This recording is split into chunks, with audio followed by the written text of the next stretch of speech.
सिर्फ अपने बारे में सोचने, स्वार्थी होने, आत्मकेंद्रित होने से उस ब्रह्म राक्षस जैसे हो जाओगे जो दुनिया भर का ज्ञान प्राप्त करने के बाद बांट नहीं पाया और सदियों तक कैद रहा। इसी को आगे बढ़ाते हुए उनकी कविता की लाइनें, ये चकमक की चिंगारियां की लाइनें। एक लंबा हाथ बढ़ते हुए आता है और तड़ाक दे गाल पर तमाचा लगाता है। तमाचा लगते ही सर धड़ से अलग होकर दूर एक जंगल में गड्ढे में गिर जाता है। जब सर धड़ से अलग होकर आकाश में उड़ते जाता है तो अपने आप से कहते हैं कि क्या कर रहे हो तुम? ये जो तुम पीड़ा में अपने दिन बिता रहे हो, अपना व्यक्तित्व ढूंढते हुए, वो तुम्हें ऐसे मिलेंगे अपने लोगों से दूर होकर।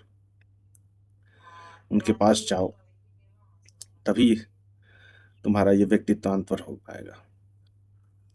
और जब सर ये गड्ढे में गिरता है तो इनका सर फूट जाता है और सर फूटने के बाद रत्न निकल के बिखर जाते हैं। ये सपने में जो कवि को दिख रहा है वह यह दिख रहा है कि जो अपनी स्वार्थपरता, लालच और व्यक्तित्व के उच्च आदर्शों को दबा के रखा था, अचानक सर फटने के बाद रत्न के रूप में वही बाहर आ रहे हैं। आगे लाइन है इसी कविता की कि अचानक आसमानी फासलों में से गुजरते चाँद ने वह तंबिबर देखा। लिफाफा एक नीला दूर से फेंका, वह पल ठिठका। एक नीला लिफाफा अचानक आकाश से आता है। ये सब स्वप्न में चल रहा है, जिसमें आगे जो लिखा है उसे एक पीड़ित चेहरा निकल के आता है और पढ़ता है। वो पढ़ता क्या है? अरे जनसंग उष्मा के बिना व्यक्तित्व के स्तर जुड़ नहीं सकते। प्रयासी प्रेरणा के स्रोत, सक्रिय वेदना की ज्योति, सब सहाय उनसे लो। तुम्हारा मुक्ति उनके प्रेम से ही होगी। यानी कि ये जितने ज्ञान और बुद्धि तुम्हें मिल रही है, इसे तुम अपने पास रखे रहोगे और सोचोगे कि लोगों के बीच में रहते हुए तुम्हें सुख मिले, तो वो सुख नहीं मिलेगा। ये ज्ञान, ये प्रेरणा तुम्हें लोगों में बांटना होगा। उनको, उनके रक्त लोस लाभ पुरुष को जगाना होगा।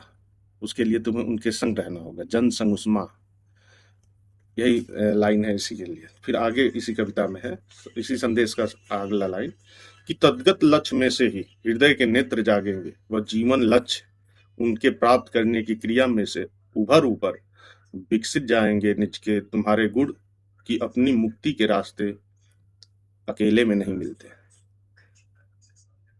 पूरी दुनिया भर की योग्यता कमाकर ठाट बाट से रहकर सोचो कि तुम सुख में रह लोगे, कभी नहीं हो सकता। तुम्हारे आसपास के लोग तुम्हारे हर एक भाव के, भंगिमा के, व्यवहार के कारण है।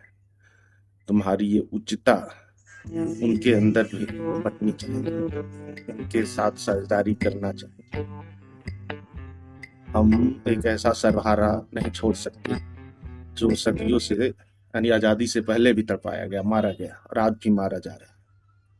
हमें उनके साथ खड़ा होना होगा, नहीं तो कष्ट तुम्हें भी होगा। क्या समझते हो तुम? सुखी रह पाओगे?